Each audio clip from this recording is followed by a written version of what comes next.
pamungkas dari masing-masing calon presiden.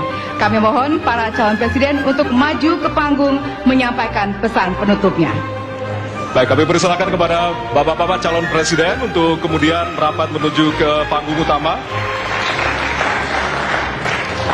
Ya, dan untuk itu kami awali dari calon presiden nomor urut 1 kepada Bapak Anies Baswedan.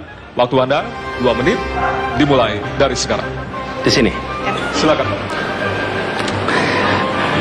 Saya rasa kita sama, rakyat Indonesia, saya, kita semua, bahwa kita menginginkan sebuah negeri di mana praktek korupsi diberantas hingga tuntas. Pemerintah memberikan pelayanan yang terbaik. Dan kemudian kita menjunjung tinggi etika. Kita sama di situ. Karenanya saya ingin sampaikan kepada semua bahwa saat ini kita di persimpangan jalan antara tetap menjadi negara hukum di mana kekuasaan dikendalikan oleh hukum, atau kita menjadi negara kekuasaan di mana hukum diatur dan dikendalikan oleh penguasa. Oke? Dalam situasi itu saya ingin sampaikan kini adalah sebuah gerakan perubahan. Kita sama-sama kita ingin mengembalikan tetap menjadi negara hukum di mana kekuasaan dikendalikan. Dan saya ingin sampaikan bahwa etika dijunjung tinggi. Ketika terjadi pelanggaran etika, jangan bersembunyi di balik keputusan hukum. Justru kita harus mengatakan bahwa tugas dari pimpinan tertinggi memberi contoh. Bila ada pelanggaran etika, maka itu adalah mendasar. Bila tidak, maka ke bawah, ke seluruh rakyat, semua akan kompromi. Dan praktek orang dalam yang tadi saya sampaikan akan merusak sendi-sendi kehidupan bernegara kita. Rusak kita. Karena itulah penting sekali kita menjunjung tinggi etika. Dan itu dilakukan oleh siapa? Dari mulai calon presiden sudah diuji. Apa dia kompromi atau tidak pada etika. Ya? Lalu bagi anak-anak muda, anak-anak muda, kita semua menyadari pemilu ini tentang masa depan. Anda pemilik masa depan. Saya yakin Anda akan memilih yang serius untuk jadi presiden, bukan yang main-main untuk jadi presiden. Dan ketika kita berbicara tentang masa depan, maka saya ingin sampaikan kepada semua, kebebasan berpendapat akan dijamin. Kita tidak mengizinkan lagi situasi di mana orang takut.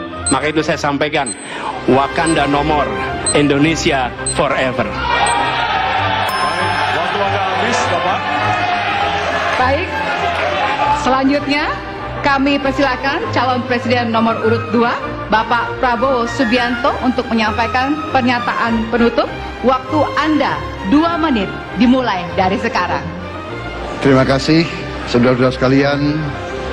Kita harus selalu ingat bahwa kemerdekaan ini didapatkan melalui proses yang sangat panjang, perjuangan yang sangat panjang. Berganti-ganti negara-negara lain datang menindas kita, merampas kita. Dan ini adalah hukum sejarah manusia. Yang kuat akan menindas yang lemah. Kita bersyukur kita sudah bangun suatu negara yang memiliki demokrasi dengan segala kekurangannya. Kita bersyukur semua pemimpin telah membantu menambahkan kemajuan kita.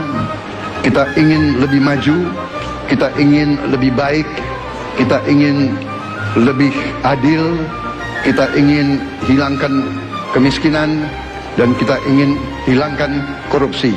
Kita negara yang sangat kaya, kekayaan kita luar biasa. Kami, Prabowo Gibran, Koalisi Indonesia Maju, siap melanjutkan fondasi yang sudah dibangun oleh pendahulu-pendahulu kita. Kita yakin Indonesia akan melompat menjadi negara hebat, negara maju, negara makmur, negara adil. Hanya dengan demikian. Tetapi syaratnya kita harus rukun, kita harus bersatu, kita tidak boleh menghasut, memecah belah.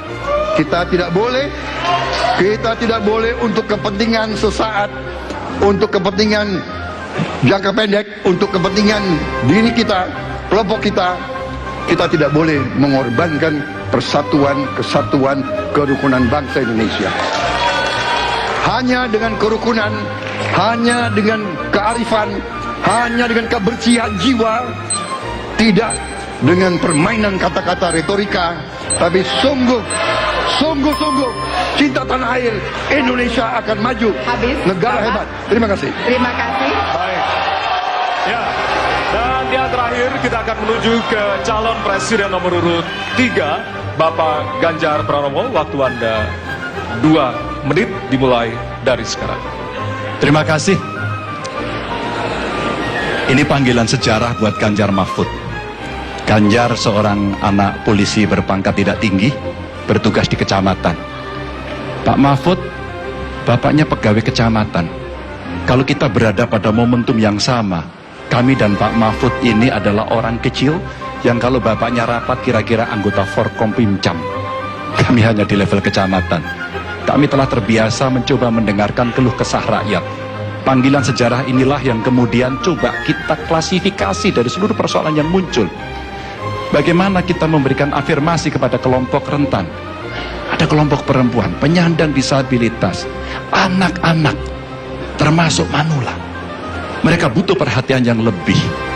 Maka inilah cara kita membangun melibatkan mereka tanpa meninggalkan mereka. No one left behind. Yang kedua, bagaimana pemerintah betul-betul bisa melayani dengan memberikan teladan dari pemimpin tertinggi yang anti korupsi, yang menunjukkan integritas, yang menunjukkan layanan pemerintah yang mudah, murah, cepat, sat. Kalau itu bisa kita lakukan, maka betapa bahagianya rakyat ini. Pemerintah ini ada yang ketika dikritik tidak baperan, yang ketika media menulis, mereka merasa ini vitamin buat dirinya, bukan sedang merongrong, apalagi kemudian merasa terancam. Maka kalaulah kemudian demokratisasi ini bisa kita laksanakan dengan baik, sesuai dengan amanah reformasi, nggak ada lagi cerita Bu Sinta, nggak ada cerita Mas Butet, nggak ada cerita Melki, tidak ada itu. Karena dewasa kita dalam berdemokrasi. Maka dalam penghormatan terhadap HAM, mari kita konsisten antara pikiran, perkataan, dan perbuatan. Dan saya berdiri bersama korban untuk keadilan. Terima kasih. Mohon maaf kalau ada kata-kata saya yang kurang. Baik, Waktunya habis. Ya. Pas sekali. Baik, hadirin, kita berikan tepukan yang paling meriah untuk para